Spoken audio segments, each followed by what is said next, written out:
இங்கே முத்து எல்லா உண்மையும் சீதாக்கு நிரூபிச்சதுக்கப்புறம் அங்கே முத்துவும் மீனாவும் அங்கேருந்து கிளம்பிடுறாங்க. அடுத்தபடியாக சீதா அருண் கிட்ட வந்துட்டு இந்த பக்கம் ரொம்ப கோபத்தோட மறைச்சிக்கிட்டு இருக்காங்க. அப்போ அருணும் சீதா கிட்ட என்ன சொல்கிறதுனே தெரியாமல் நின்றுட்டு இருக்காங்க.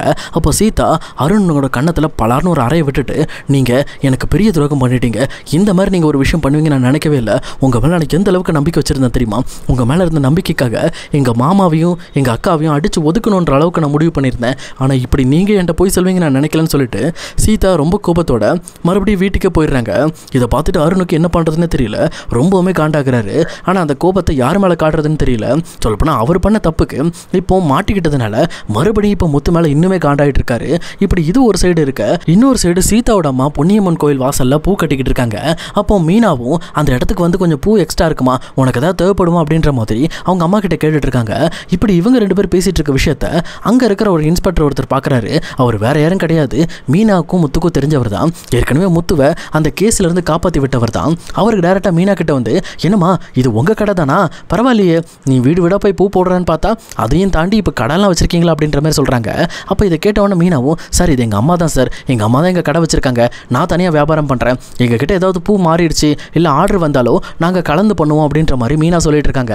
இதெல்லாம் கேட்ட இந்த இன்ஸ்பெக்டரும், பரவாயில்லம்மா உன் தொழிலை ரொம்ப சிறப்பாக பண்ணிக்கிட்டு இருக்க, அதுவும் இல்லாமல் நீ இந்த ஸ்டேஜ் டெக்கரேஷன்லாம் பண்ண பார்த்தியா, அதோட மாடல்லாம் எனக்கு அமுச்சு வச்சுருந்தேன், எனக்கு ரொம்ப பிடிச்சிருந்துச்சு உன் மாடல்லாம், கண்டிப்பாக இனிமேல் எங்கள் போலீஸ் கேங்கில் யாருக்கு கல்யாணம் ஆனாலும் நான் உனக்கு தான் முதல்ல சொல்ல போகிறேன், நீ வந்து தான் ஸ்டேஜ் டெக்கரேஷன் பண்ண போகிற, ஏன்னா மற்ற இடங்கள்லாம் பிளாஸ்டிக் பூவை போட்டுட்டு இங்கே நெஜப்பூக்கு காசு வாங்கிட்டு போயிடுவாங்க, ஆனால் நீ என்னன்னா நெஜப்பூவாக தான் எல்லா இதுக்கும் போட்டுக்கிட்டு இருக்க, ரொம்பவே நல்லா இருக்குமா உன்னோட டெக்கரேஷன் சொல்லிட்டு அந்த போலீஸ்காரர் பாராட்டிக்கிட்டு இருக்காரு. அதுக்கப்புறம் அங்கேருந்து கிளம்பலான்னு சொல்லி போகிறதுக்கு முன்னாடி அவருக்கு ஒரு விஷயம் ஞாபகம் வருது. ஆமாம் மீனா, உங்ககிட்ட ஒரு முக்கியமான விஷயத்தை பற்றி பேசணும்னு நினச்சிட்டு இருந்தேன், இப்போ உன் வீட்டுக்கார் மேலே எந்த ஒரு பிரச்சனையும் இல்லை நல்லா தானே இருக்காரு அப்படின்ற மாதிரி கேட்குறாங்க. அப்போ மீனாவும், ஆமாங்க சார் என் வீட்டுக்கார் மேலே எந்த பிரச்சனையும் இல்லையே, ஏன் என்னாச்சு அப்படின்ற மாதிரி கேட்குறாங்க. அப்போ உடனே அந்த போலீஸ்காரும், இல்லைம்மா அந்த அருண் இருக்கான்ல, அவன் இன்னுமே வந்து உன் வீட்டுக்கார மேலே செம்ம காண்டில் இருக்கான், சொல்லப்போனால் அங்கே உள்ளே இருக்கிற ஒரு எஸ்ஐ தான் எனக்கு சொன்னார், நான் இப்போ அந்த ஸ்டேஷனில் இல்லை, நான் ஸ்டேஷன் மாறிட்டேன், ஆனால் உள்ளே இருக்கிற அருண் என்னன்னா அங்கே இருக்கிற ரவுடி பையன் சிட்டி, அது இல்லாமல் அங்கே இருக்கிற பழைய போலீஸ்காரங்க ஒவ்வொருத்தர்கிட்டையும் இங்கே முத்துவை பற்றி பயங்கரமாக காசிப் பேசிகிட்டு இருக்கான், அது ரொம்பவே மோசமாக இருக்குது, அதனால் உன் புருஷனை கொஞ்சம் ஜாக்கிரதையாக இருக்க சொல்லுமா, அவன் பழைய மாதிரி கிடையாது, இப்போ என்ன ஆச்சுன்னு தெரியல, இப்போ ஒரு 2 நாளாக ரொம்ப உக்கிரமாக இருக்கான்னு கேள்விப்பட்டேன் அப்படின்னு சொல்கிறாங்க. இதை கேட்டவொன்னே இங்கே மீனாக்கு ரொம்பவே வந்து பயமாக இருக்குது, பட் இருந்தாலும் சமாளிப்போம், முத்து பார்த்துக்குவார் அப்படின்னு சொல்லிட்டு அவங்க ஒரு பக்கம் நம்பிக்கையில் இருக்காங்க. இது ஒரு சைடு இருக்க, இன்னொரு சைடில் இங்கே மனோஜ் அன்னைக்கு நைட்டு மொட்டை மாடியில் உட்காந்து பயங்கரமாக ட்ரிங்க்ஸ் பண்ண ஆரம்பிக்கிறாரு. இதை பார்த்துட்டு இங்கே ரவியும் முத்துவும் மனோஜோட நிலைமை என்னன்னு சொல்லி கேட்கறதுக்காக மாடிக்க போகிறாங்க. அங்கே போய்ட்டு முத்து, டேய் என்னடா இது புது பழக்கம், நீ முதல்லலாம் இப்படிலாம் குடிக்க மாட்டியே, இப்போ என்ன அடிக்கடி வந்து குடிச்சிட்டு இருக்க, நேற்றும் நீ குடிச்சிட்டு இருந்த, இன்னைக்கு குடிச்சிட்டு இருக்க, என்னதான்டா உனக்கு பிரச்சனை அப்படின்ற மாதிரி கேட்குறாங்க. அப்போ வந்து மனோஜ் பயங்கரமாக அழ ஆரம்பிக்கிறாரு. டேய் எனக்கு என்ன பண்ணுறதுன்னு தெரியலடா, ஷோரூமில் பிரச்சனையாக போயிட்டுருக்கு, அதுவும் இல்லாமல் அன்றைக்கி இந்த ராஜாராணி இருந்தாங்கல்ல, அவங்க என் மேலே இல்லாத பழியெல்லாம் போட்டு என் மான மரியாதையை வாங்கிடுவாங்கன்னு சொல்கிறாங்கடா, எனக்கு ரொம்ப பயமாக இருக்குடா, நான் என்ன பண்ண போகிறேன்னே தெரியல அப்படின்னு சொல்லிட்டு மனோஜ் அழுதுட்டு இருக்காரு. இதை பார்த்துட்டு இங்கே முத்துவும், டேய் வாயை திறந்து என்ன உண்மைங்கிறத தெளிவாக சொல்கிறா, என்ன பிரச்சனை அப்படின்னு முத்துவும் ரவையும் கேட்குறாங்க. அப்போ மனோஜும் தன்னோட பிரச்சனையை பற்றி சொல்ல ஆரம்பிக்கிறாங்க. அதாவது அந்த ராஜாராணியும் சேர்ந்துக்கிட்டு ஒரு வக்கீலை கூட்டிகிட்டு வந்து இவங்க கிட்ட 3 லட்ச ரூபா பணத்தை பிடிங்கிட்டாங்க, சொல்லப்போனால் அவங்க தான் திருடினாங்கன்னு நினைக்கிறேன்டா, ஆனால் அவங்க திருடலன்னு சொல்லி வக்கீலை கூட்டிகிட்டு வந்து என்கிட்ட 3 லட்ச ரூபா பணத்தை பிடிங்கிட்டாங்க அப்படின்னு சொல்லி சொல்கிறாங்க.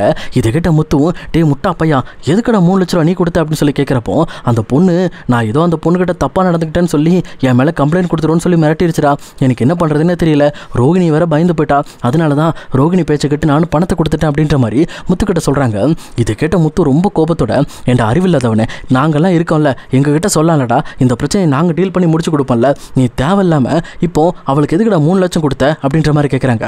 ஆனால் மனோஜ், டே அது கூட விஷயம் இல்லைடா, அதோட போனால் கூட விட்டுட்டு நான் போயிருப்பேன்டா, ஆனால் இப்போ திடீர்னு வந்து மறுபடியும் அந்த வக்கீலை கூட்டிட்டு டிவி வேணுன்றா, ஃப்ரிட்ஜ் வேணுன்றா, ஏசி வேணுன்றா, எனக்கு என்ன கொடுக்குறதுனே தெரியலடா, ஏற்கனவே ஒரு டிவியும் ஒரு ஃப்ரிட்ஜும் கொடுத்துட்டேன், இப்போ மறுபடியும் ஏசி வேணும்னு வேறு ஃபோன் பண்ணி கேட்டிருக்கா, நாளைக்கு வர ஏசி வாங்க வராலாம், எனக்கு என்ன சொல்கிறதுனே தெரியலடா, இப்படியே போச்சுன்னா கடை நஷ்டமாயிரும், ஏற்கனவே அங்கே இருக்கிற கஸ்டமருங்களுக்கு என்னால் பொருள் சரியான டைமில் டெலிவரி கொடுக்க முடியல, ஏன்னா கிட்டத்தட்ட 6 லட்ச ரூபா வரைக்கும் எனக்கு கஷ்டம் போயிட்டு இருக்குதுடா, இப்போ இதுக்கு மேலே இவள் பொருளாக எடுத்தானா எனக்கு பிரச்சனை தலைக்கு மேலே போயிடும், அதான் எப்படி சமாளிக்கிறதுனே தெரியலன்னு சொல்லி மனோஜ் ஃபீல் பண்ணுறாங்க. அப்போ ரவியும் முத்துவும் சேர்ந்து ஒரு பக்காவான பிளான் போடுறாங்க. முதல்ல அந்த ராஜாராணி நம்பர் இருக்கா அப்படின்ற மாதிரி இங்கே மனோஜ் கிட்ட கேட்குறாங்க. அப்போ மனோஜும் நம்பர் இருக்குது அப்படின்ற மாதிரி சொல்கிறாங்க.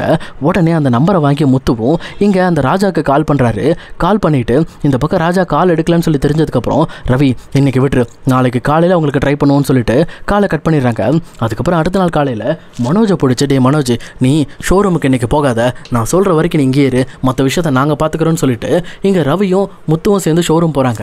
அங்கே போனது மட்டும் இல்லாமல் அங்கே ரவி வந்து உள்ளே இருந்துக்கிட்டு இங்கே வேற ஒரு ஆள் மாதிரி ஃபோன் பேச ஆரம்பிக்கிறாரு. ராஜாவுக்கு ஃபஸ்ட்டு கால் பண்ணுறாங்க.